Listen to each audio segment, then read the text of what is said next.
ग्रामीण इलाकों को प्रदूषण मुक्त बनाने के लिए सरकार ने अहम फैसला लिया है, जिससे अमल करना भी शुरू कर दिया गया है। सरकार ने वाहनों के लिए नई स्क्रैपेज पॉलिसी की घोषणा की है। पॉलिसी के पहले चरण में सरकार सरकारी वाहनों को इसमें शामिल किया है। वहीं परिवहन विभाग ने इस मामले में तेजी से कार्य शुरू कर दिया है और लोगों को इस पॉलिसी के बारे में जागरूक करना भी शुरू कर दिया है।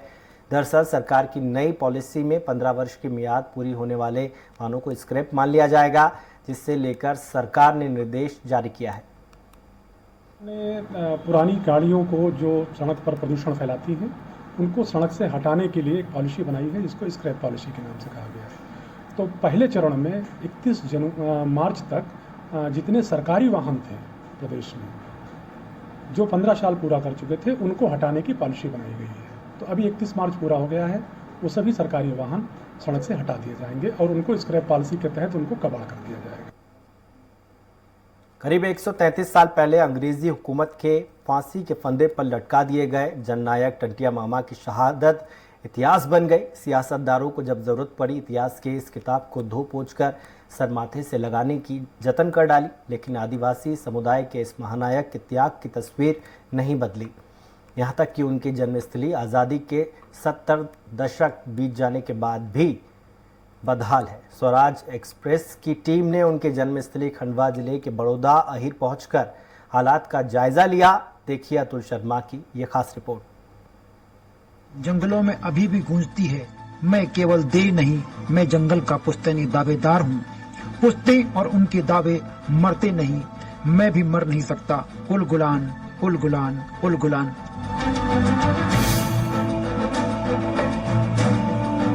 जाने माने आदिवासी कवि हरि सिंह मीणा की ये कविता लोक जननायक टंटिया मामा की शहादत को जीवंत कर देती है। उनकी शहादत को आज 133 साल पूरे हो गए, लेकिन सच में मामा मरे नहीं हैं। वो आज भी जिंदा हैं। अब लगता है कि सियासतदारों की जरूरतें टंटा मामा को सदियों तक मरने नहीं देंगी।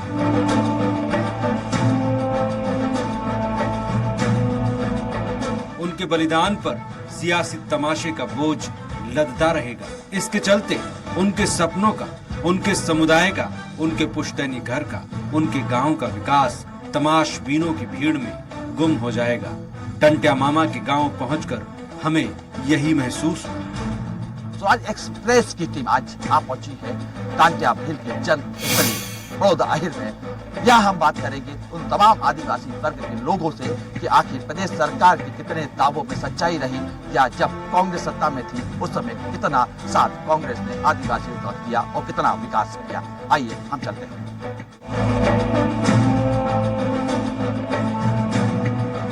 लोकनायक टंटिया भील 1878 और 1989 के बीच ब्रिटिश भारत में एक बड़े सक्रिय विद्रोही और क्रांतिकारी थे।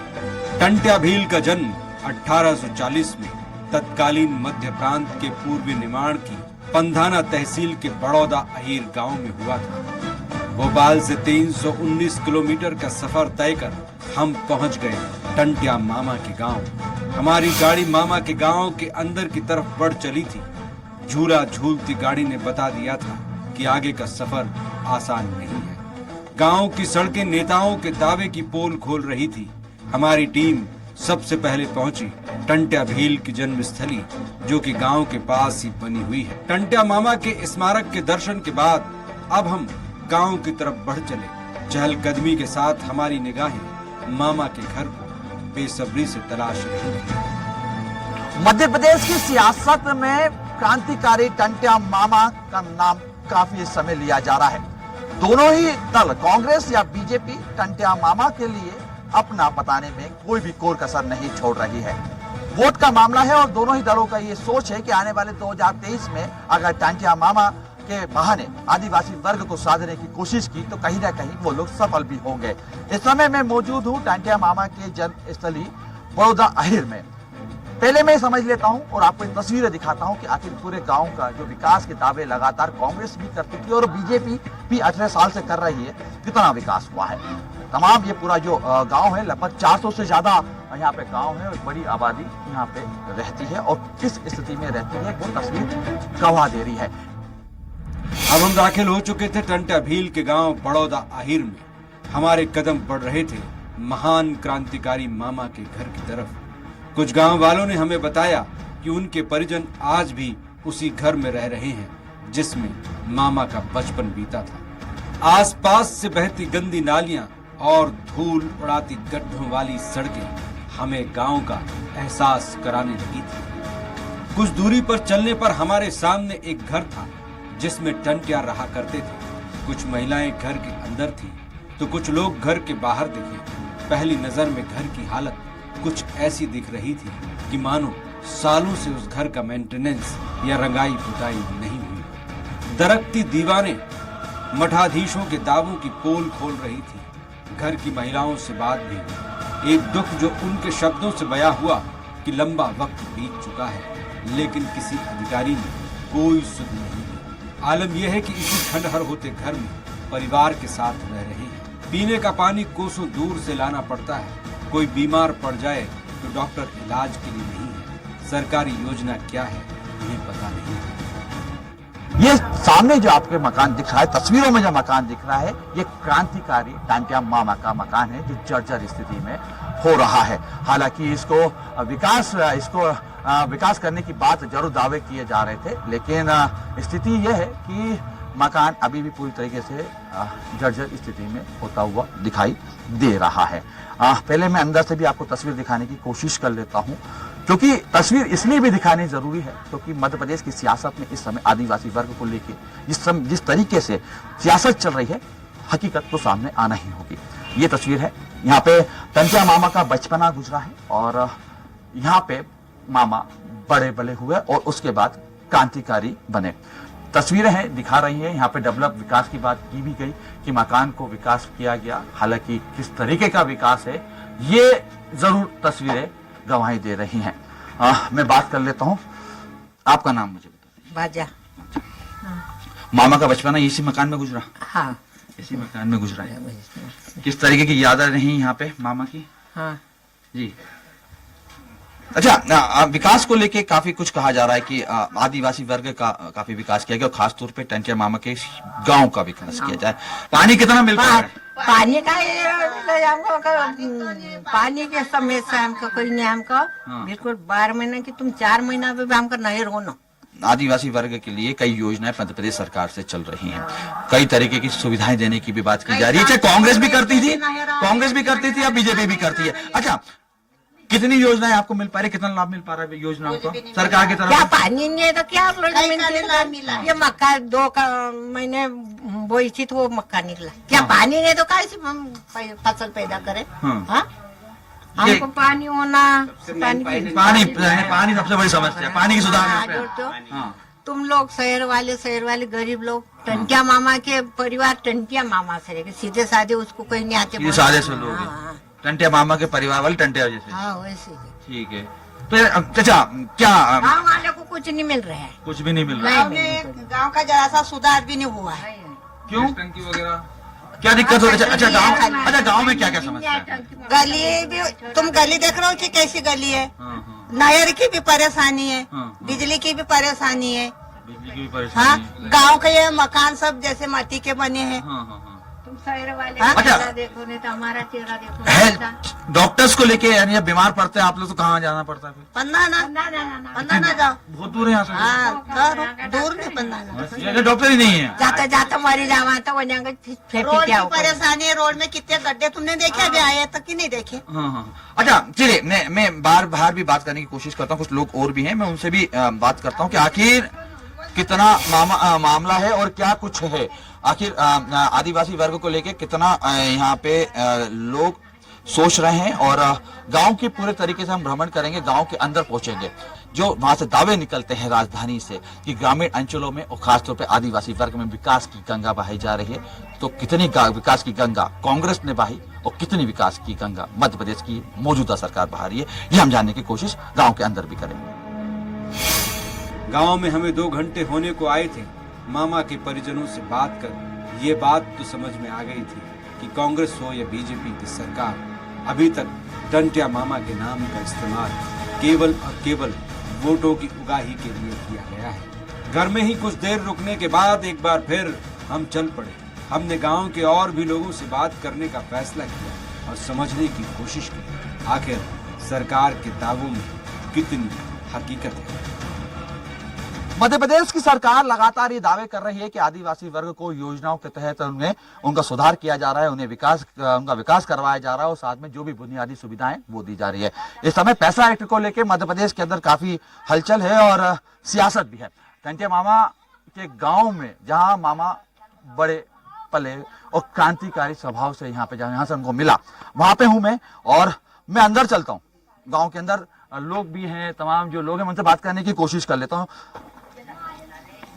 यहाँ पे जब आप लोग रहे, मामा का घर यहीं कहीं है? यही का है। यहीं का, मामा यहीं की पैदाइश है, ठीक है। अच्छा मुझे बता, सरकार कांग्रेस की रही हो या बीजेपी की रही हो, उनका ये कहना रहता है कि आदिवासी वर्ग उनका है और विकास हमने बहुत किया। कितना विकास कर दिया? विकास देख लो ना, ये गली भवन में विकास किया है तो पानी भी नहीं है हमारे गांव में। खाली 2 महीने में अभी मिलेगा पानी पीने का, 2 महीने का मिलेगा बस। इसके बाद में और लेकिन सियासत में तो इस गांव को बहुत नाम लिया था। टंटिया मामा को लेके कांग्रेस और बीजेपी दोनों, राहुल गांधी भी मिलने आए थे अभी, और उससे पहले शिवराज सिंह चौहान भी आए थे। तमाम ये लोग, सरकारें यहाँ पे आती रहती है, उसके बाद भी विकास नहीं आया। सब घूम फिर के चले जाते हैं यहाँ से, हमको नहर भी होना अभी। बिजली हमारे गाँव में एक डीपी पे कम से कम 55 मोटर चल रही है। तो ठीक है, आप युवा हैं, मुझे ये बताइए यहाँ पढ़ाई के लिए किस तरीके के साधन है? यहाँ की युवा पढ़ाई कैसे कर रहे हैं? कोई ऐसा व्यवस्था नहीं है क्योंकि यहाँ से 1.5-2 किलोमीटर बच्चों को पैदल जाना पड़ता है। और मान लो बच्चे 3 से 4.5 साल 5 साल के हैं, उनको पैदल जाना पड़ता है। आए दिन कोई दुर्घटनाएं घट जाती है क्योंकि रोड पे ऐसी व्यवस्था नहीं है, क्योंकि गड्ढे है ना। ऐसी भी है, मतलब शिक्षक भी नहीं है ऐसे पढ़ाने वाले कि उनको कोई बता सके। ऐसा है। और पढ़ाई के लिए बड़ी काफी समस्या है। यानी देखिए 2 बात निकल के आई, एक तो पानी और दूसरा पढ़ाई। अच्छा, अब उस विषय पे समझते हैं जिस विषय पे इस समय मध्य प्रदेश के अंदर काफी चर्चाएं हो रही हैं। वो विषय है पैसा कानून। काफी सरकार का दावा है कि मध्य प्रदेश के आदिवासी वर्गों को एक बड़ा मजबूत हाथ दिया है पैसा के माध्यम से, जल जंगल जमीन का अधिकार दिया है पैसा कानून के माध्यम से। चलिए ये भी समझते हैं, पैसा के बारे में आप समझ रहे? पैसा एक्ट क्या है? कानून तो बना है पर मिलता कहाँ है? अभी देखो पैसे, देखिए जैसी बिजली की अभी समस्या है किसानों के पास, दौड़ के चले जाते, कभी ट्रांसफार्मर लगता है, कभी ये फीस आता है, कभी ये फीस जाता है। किसान दिन भर बैठा रहे और फसल सूख रही है, सुनने के लिए कोई तैयार नहीं, कोई नहीं सुनता। अच्छा, ग्राम सभाओं में कितनी? हाँ, ग्राम सभाओं में बातें होती है, होता कुछ नहीं होता। कहने सुनने की बातें। अब नहीं होता किसके पास जाए तो कहाँ जाए? सब तो यहाँ से वहाँ लग जुड़े हैं, कौन सुनता हमारी? कोई सुनने को। बच्चे तो पैदल चल रहे हैं, हमारे यहाँ 3-3 किलोमीटर पैदल आ रहे हैं स्कूल के लिए। गांव खेड़े में क्या है, 5वीं लग 6वीं लग 7वीं लग, उसके बाद तो बाहर जाना पड़ता है। यहाँ से घाटा खेड़ी। यानी कुल मिला के दावे काफी हो गए दोनों तरफ से। कांग्रेस भी तो कह रही है कि आप आदिवासी वोट बैंक हमारा है। भी नहीं, दाएं हैं खाली। दोनों पार्टियों ने अभी तक किया है कुछ, पहले तो किया, अब तो कुछ नहीं मिला। 2018 में आपने मतदान किया था, वोट डाला था? हाँ, किया था। 2018 में ऐसा क्या हुआ जो कांग्रेस की तरफ पूरे वोट चले गए थे? आपके अधिकांश जो वोटर्स थे आदिवासी, वो कांग्रेस की तरफ शिफ्ट हो गए थे। कांग्रेस के कुछ वादे भी किए थे, उस कारण से। हुए वादे पूरे? कुछ हुए, कुछ नहीं हुए। बीजेपी के वादे? उसके तो वादे खोखले ही रह गए। ठीक है, खोखले हो गए। चलिए दोनों की तरफ देखिए, दोनों प्रतिक्रिया है कि कुछ वादे पूरे हुए, कुछ रह गए। आखिर हम उस जगह पे हैं जहां से सियासत में एक बड़ा नाम दिया गया है, क्योंकि टंटिया मामा इस समय मध्य प्रदेश की सियासत में काफी बार नाम लिया जाता है। 2 समस्या हमारे सामने निकल के आ चुकी, एक तो पानी की, दूसरी बिजली की। अच्छा, कुछ युवा थे जिन्होंने कहा कि पढ़ाई के लिए भी यहाँ पे कोई साधन नहीं, कई किलोमीटर दूर बच्चों को जाना पड़ता। मैं और अंदर चलता हूँ आपके, कितना विकास, कितना दावा, ये तमाम चीजें रही और उसके बीच में ये कोशिश की गई। देखिए ये नालियां हैं, ये नालियां आ रही हैं कि आखिर कितनी विकास की गंगा बहाई गई, आखिर कितना मध्य प्रदेश के अंदर कांग्रेस और बीजेपी ने आदिवासी वर्ग के बारे में सोचा। ये गंदगी बताती है कि आखिर क्या कारण रहा। हालांकि वोट बैंक जब भी मध्य प्रदेश के अंदर जब भी इलेक्शन आता है, चुनाव आता है, बीजेपी हो या कांग्रेस, दोनों ही कहती है कि हमने विकास किया, हमने आदिवासी वर्ग के बारे में काफी सोचा। ये गंदगी कहीं कहीं ये बताती है कि यहाँ पे अभी भी विकास के लिए जरूरत है और सियासतदानों को राजनीति से अलग हटना होगा, समझना होगा कि ग्रामीण इलाके अभी भी विकास के लिए, विकास की इबादत के लिए उम्मीद जता रहे हैं। टंटिया मामा का गांव हो या शहर या दूसरी जगह, बुनियादी सुविधाएं तो सरकार का नैतिक जिम्मेदारी है और ये जिम्मेदारी उन्हें देनी ही होगी। गांव वालों से बात करके और वहां के हालात देखकर हम ये समझ गए थे कि विकास की इबादत केवल कोरे पन्नों पर लिखी गई है। जमीनी स्तर पर विकास गांव से कोसों दूर था। अब हमें ये समझना था कि ये हालत गांव में कब से है। बीते 18 सालों से मध्य प्रदेश में बीजेपी की सरकार है और उसके पहले 10 साल मध्य प्रदेश में कांग्रेस की हुकूमत थी। अब हमें ऐसे व्यक्ति की तलाश थी जो गांव का पुराना इतिहास बता सके। कुछ दूर चलने पर गांव के कोने में गांव के ही रहने वाले व्यक्ति ने 35 साल पहले सरपंच रह चुके सीतर ग्वाले ने बताया कि 35 साल के दरमियान गांव में कोई खास विकास नहीं हुआ। आदिवासी किसान आज भी परेशान हैं। पीने का पानी भी मुश्किल से मिल रहा है। कई नेता आ चुके लेकिन विकास की राह आज भी गांव तक नहीं पहुंची। चुनाव के दौरान कई नेता इस गांव में आते हैं, वादे भी करते हैं, यकीन भी दिलाते हैं, लेकिन चुनाव के बाद वादे कहीं गुम हो जाते हैं। विकास वगैरह तो है साहब, और किसानों के लिए अभी तो कुछ भी नहीं किया। हाँ, विकास तो किए पे किसानों का कोई एक नया पैसा का भी नहीं फायदा किया है किसानों का। अच्छा, क्या क्या समस्या है इस गांव में? समस्या क्या क्या है? पानी की है, रोड की समस्या। रोड की। टंटिया मामा यहीं से रहे? हाँ, ये जन्मस्थली टंटिया मामा की है। तो सरकारें तो कहती हैं कि टंटिया मामा उनके आदर्श रहे हैं, उनके गांव में हम बहुत विकास करेंगे। तो क्या लग रहा है, कहाँ दिक्कत, कहाँ कमी कहाँ आ रही है? गांव के अंदर अभी तो कोई विधायक, अभी तो 5 साल हो गए करीब, विधायक गांव में देखने भी नहीं आया। कोई मंत्री आया उससे पहले? पहले आए थे तो उनके लिए विकास के लिए कभी बात हुई कि यहाँ पे रोड चाहिए, पानी चाहिए? हाँ, हो नहीं। तो क्या बोलते हैं? हाँ, हो जाएगा, हो जाएगा। उम्मीद लग रही है कि आने वाले सालों में यहाँ पे कुछ हो पाएगा? हो पाएगा, उम्मीद है। क्या मानो, क्या हम बोल सकते हैं होएगा कि नहीं होएगा।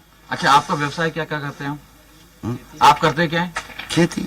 खेती में किस तरीके से? सरकार बोल रही है कि हमने आदिवासियों को खेती के लिए भी काफी किया। हाँ, किया है क्या? कुछ नहीं किया। कुछ नहीं किया, चलिए ठीक है। मतलब खेती में पैदा कम होता है। अभी ये साल में पानी गिरा, लागत भी नहीं निकली।